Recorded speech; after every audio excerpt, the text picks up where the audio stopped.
management students. Today we are going to discuss strategic management question paper of December 2023. And as you know, this topic gets clubbed with operations management और exam में इस paper का weightage 100 marks का होता है. तो दो ही type के सवाल टेस्ट किए जाते हैं.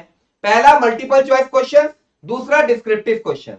But when I am specifically discussing about December 2023, तो क्वेश्चन नंबर 9, 10, 11, 12, 14 एंड 15 इस टॉपिक से पूछा गया था as MCQ and question number 6, 7, 8 आया था एज डिस्क्रिप्टिव क्वेश्चन.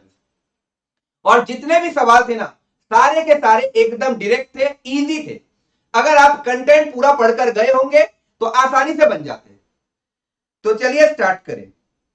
सबसे पहला सवाल, which one of the following refers to job specific goals of each individual employ.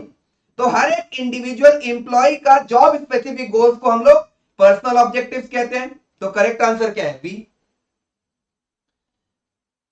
Now question number 10, which one of the following is related to a situation जब एक consumer का preference है कि मैं established company का ही products को use करूंगा, purchase करूंगा. तो हमारे पास चार ऑप्शंस है.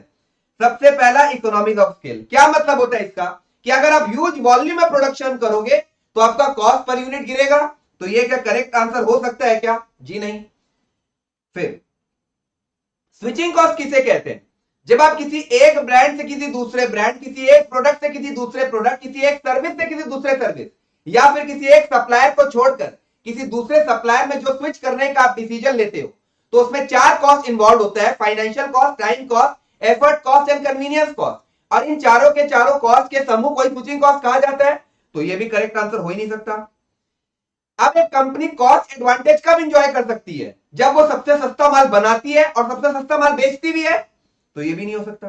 तो करेक्ट आंसर क्या है? बी.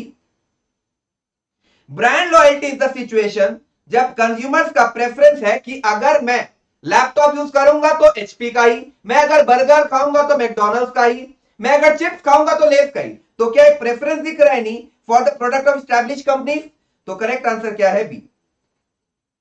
देखिए, brand loyalty exist when consumers have a preference for the product of established company. यही पूछा गया था हमसे.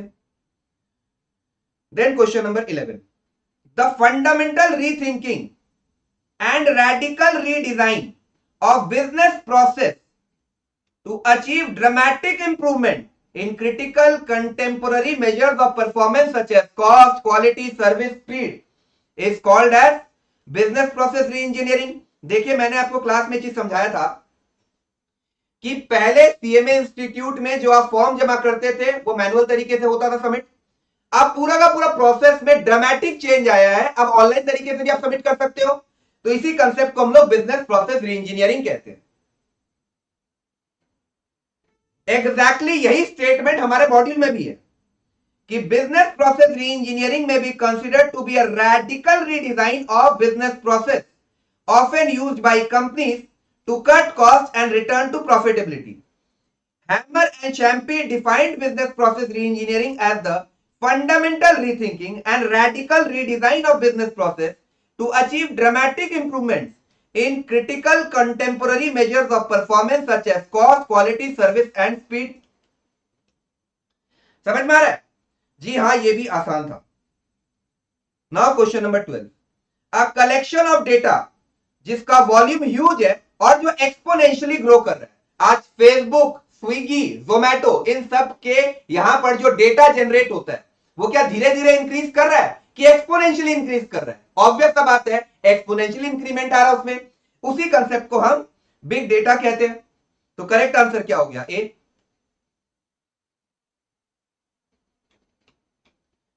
सो big data is a collection of data जो ह्यूज है in volume and is growing exponentially with time. ठीक है ना? फिर SWOTC एनालिसिस में S stand for strength, W stand for weakness, O मतलब opportunity, T for threats and C for challenges. तो in SWOTC analysis the letter C denotes challenges. Correct answer C है। Then while developing KRAs following can be hurdle, lack of clarity, जी हां, distractions, top down imposition areas. तो correct answer क्या है? D, all of the above. देखिए, there are 3 problems in developing KRAs, lack of clarity, distractions and top down imposition of KRAs. तो यही अपना सही आंसर हो गया। तो कितने एमसीक्यूज आपसे पूछे गए थे?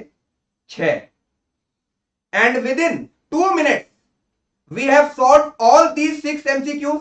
तो 12 मार्क्स पूरा सिक्योर हो गया कि नहीं? इसलिए मैं बोल रहा हूं ऑपरेशंस मैनेजमेंट में आप ध्यान देते हो, अच्छा बात है, लेकिन strategic management being a theoretical paper, उसे नेग्लेक्ट मत करो, क्योंकि जितने भी क्वेश्चंस आते हैं यहां से बहुत इजी आते हैं, बहुत डायरेक्ट आते हैं। अगर आप थोड़ा अच्छी तरीके से उसके कंटेंट में ध्यान दो तो सारे के सारे सवाल हो जाएंगे। Now we are starting with descriptive question.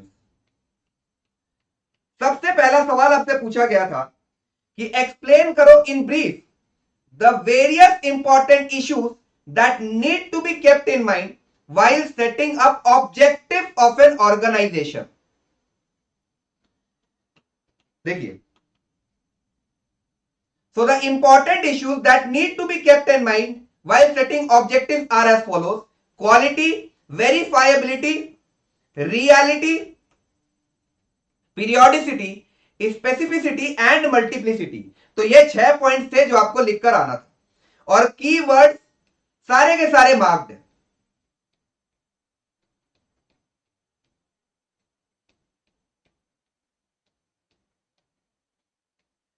ठीक है ना? आप सिर्फ और सिर्फ ये हेड पॉइंट लिख कर आओगे और आप सोचोगे कि मुझे फुल मार्क्स मिल जाएगा, जी नहीं, अंदर का कंटेंट थोड़ा बहुत आपको लिखकर आना ही है।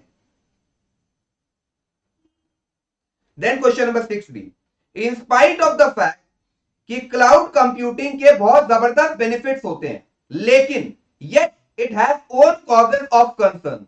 इस कंटेक्स्ट में हमें डीमेरिट्स ऑफ क्लाउड कंप्यूटिंग समझाइए। एनी 7 पॉइंट बताने से चल जाएगा। तो मैंने तो आपको 9 पॉइंट्स याद करवाए थे 2 सेट में। सेट 1 में 5 पॉइंट, सेट 2 में 4 पॉइंट। सेट 1 वाले पॉइंट क्या क्या है? Management, cloud, cloud, cloud, cloud. तो मैनेजमेंट से याद आएगा आपको मैनेजमेंट ऑफ मल्टीपल क्लाउड, फिर cloud security, cloud performance, cloud migration and building a private cloud. और सेट 2 में हमारा आ जाता है cost, IT lock lack, cost, IT lock lack, तो cost, unpredictability, IT governance, vendor lock in and lack of capability and expertise. तो मैंने आपको 9 डीमेरिट्स याद करवाए थे, कोई भी 7 लिखकर आ जाओ तो पूरा का पूरा मार्क्स मिल जाएगा। तो question number 6A and 6B हमारा खत्म हो गया। नाउ एक्सप्लेन करो various mechanisms that may be develop for identifying strategic alternative in medium and large size organisation. तो हमारे पास 4 मैकेनिज्म्स थे। सबसे पहला स्पेशल मीटिंग, दूसरा ज्वाइंट मीटिंग, तीसरा ब्रेनस्टॉर्मिंग सेशन, और आखिरी आपका आउटसाइड कंसल्टेंट। देखिए यही लिखा हुआ है कि इन medium and large organisations the following mechanisms may be employed for identifying strategic alternative. तो ये चारों के चारों आपको लिखकर आना था और थोड़ा सा एक्सप्लेन भी कर देना था। आप सिर्फ हेड पॉइंट्स याद कर लोगे और सोचोगे कि मुझे पूरा मार्क्स मिल जाएगा, ऐसा कभी नहीं होता है। थोड़ा बहुत अंदर का कंटेंट जो रेलेवेंट है आपको लिखना ही है। तो यहां हमारा 7A भी खत्म। Now 7B, the value chain describe करता है कैटेगरीज ऑफ एक्टिविटीज। इसमें प्राइमरी और सपोर्ट एक्टिविटीज आ जाती हैं within and around an organisation which create a product और सर्विस। इस कंटेक्स्ट में हमें बताइए the activities involve in value chain of the organisation. तो पहले हम वैल्यू चेन के रिगार्ड में थोड़ा इंट्रोडक्शन बताएंगे और फिर इनके एक्टिविटीज में घुसेंगे। तो the concept of value chain initiates with the idea कि ऑर्गेनाइजेशन जो होती है ना, it is much more than a random collection of man, money, machine, material. अब कोई भी रिसोर्सेज इनहेरेंटली वैल्यूएबल नहीं होते। In order to create value आपको उन रिसोर्सेज को डिप्लॉय करना पड़ेगा into primary and support activities और ऑर्गेनाइज करना पड़ेगा इनटू सिस्टम्स एंड रूटीन्स। तो आप वैल्यू किसके लिए क्रिएट कर रहे हो? कस्टमर्स के लिए। और हम जानते हैं इसके दो टाइप होते हैं, पहले प्राइस सेंसिटिव कस्टमर्स, दूसरे प्राइस इनसेंसिटिव कस्टमर्स। तो प्राइस सेंसिटिव कस्टमर्स के लिए मैं वैल्यू कैसे क्रिएट कर पाऊंगा? By managing cost efficiently and effectively. और प्राइस इनसेंसिटिव कस्टमर्स के लिए मैं इंक्रीज कर दूंगा डिफरेंशिएशन ऑफ द प्रोडक्ट और सर्विस। तो ये ब्रीफ इंट्रोडक्शन दे दिया मैंने with regard to value chain. फिर आपसे बोला जा रहा है कि प्राइमरी और सपोर्ट एक्टिविटीज को आप एक्सप्लेन कर दो। तो यहां पर inbound logistics, operations, outbound logistics, marketing and sales और सर्विस आ जाता है। और सपोर्ट एक्टिविटीज में हमारे पास procurement, technological development, human resource management and infrastructure आता है। तो ये पूरा का पूरा आपको एक्सप्लेन करना था और क्लास में मैंने याद भी करवाया था। पूरा एफर्ट लेके वैल्यू चेन टॉपिक हम लोगों ने क्लास में रिकॉल किया था, मेमोराइज किया था। तो एकदम गिफ्टेड था ये हमारा 7 मार्क्स। देन क्वेश्चन नंबर 8 है, while designing a control system, top management should remember कि controls should follow strategy. In this context, enumerate करो recommended guidelines for proper control. मैंने क्लास में आपको 6 पॉइंट याद करवाए थे 3 सेट बनाकर। बता रहा हूं पूरा का पूरा पेपर में सबसे इजी अगर कोई क्वेश्चन था तो यही था, क्योंकि इसमें सिर्फ 6 लाइन लिख कर आना है और 7 मार्क्स मिल जाएगा। देखिए, What are the guidelines for proper control? Set 1 में टाइमली, तो इससे क्या याद आता है हमें कि कंट्रोल को आप टाइमली इंप्लीमेंट कर दो ताकि कोई करेक्टिव एक्शन अगर हो तो वो हम ले पाए। कंट्रोल्स रीजनेबल होने चाहिए, फ्लेक्सिबल होने चाहिए, एक्सेप्टेबल होना चाहिए। Control should aim at pinpointing exceptions. और आपके ऑर्गेनाइजेशन का जो एम्फसाइज होना चाहिए, फोकस होना चाहिए, वो रिवॉर्ड देने में होना चाहिए, ना कि पनिशमेंट देना for failing to meet standard. पढ़ो इस पॉइंट को कि emphasise the reward of meeting और exceeding standard rather than punishment for failing to meet standard. तो कोई भी आप 6 पॉइंट लिख कर आ जाओ, आपको फुल मार्क्स मिल जाएगा। फिर आखिरी सवाल जो टेस्ट किया गया था वो ये है कि डिमॉन्स्ट्रेट करो in brief some of the areas that have the ability to create goal congruence. Direct question था ये भी। देखिए, what are the aspects of goal congruence? इसमें लिखा हुआ है the following are some of the areas that have the ability to create goal congruence. पहला communication understanding, दूसरा डायरेक्शन क्रिएट करो, मोटिवेशन दो, इंसेंटिव दो, और आखिरी है कनेक्शन। बस ये 5 पॉइंट्स आपको लिखना था और इसके अंदर के कंटेंट के रिगार्ड में 4-5 लाइन अगर लिख देते तो पूरा 7 आपको मिल जाता। तो आप लोग खुद इस बात को एक्नॉलेज कर रहे हो कि सारे के सारे क्वेश्चन इजी थे, डायरेक्ट थे। बस खाली रिक्वायरमेंट एक ही था कि पूरा कंटेंट में पढ़कर जाऊं। अगर कंटेंट रिगार्ड में मेरा होल्ड है, ग्रिप है, अवेयरनेस है, तो सारे के सारे सवाल बन जाएंगे। आमतौर पे स्टूडेंट का फोकस ये रहता है कि मैं ऑपरेशंस मैनेजमेंट जबरदस्त तरीके से पढ़ लूंगा, स्ट्रेटेजिक मैनेजमेंट ऊपर ऊपर देख लूंगा। ये गलती मत करिए। If you are thinking about 70 plus तो आपका फोकस स्ट्रेटेजिक मैनेजमेंट में अच्छा होना ही चाहिए। और एक बात और समझ लो, पूरी दुनिया ऑपरेशंस मैनेजमेंट पढ़ती है अच्छी तरीके से, लेकिन स्ट्रेटेजिक मैनेजमेंट सब थोड़ा ले बैक एटीट्यूड रहता है, यानी अपने आप कर लेंगे। इसमें आप जैसे ध्यान दिए गारंटीड एग्जामिनेशन। तो यहां पर हमारा पेपर डिस्कशन हुआ खत्म। Thank you.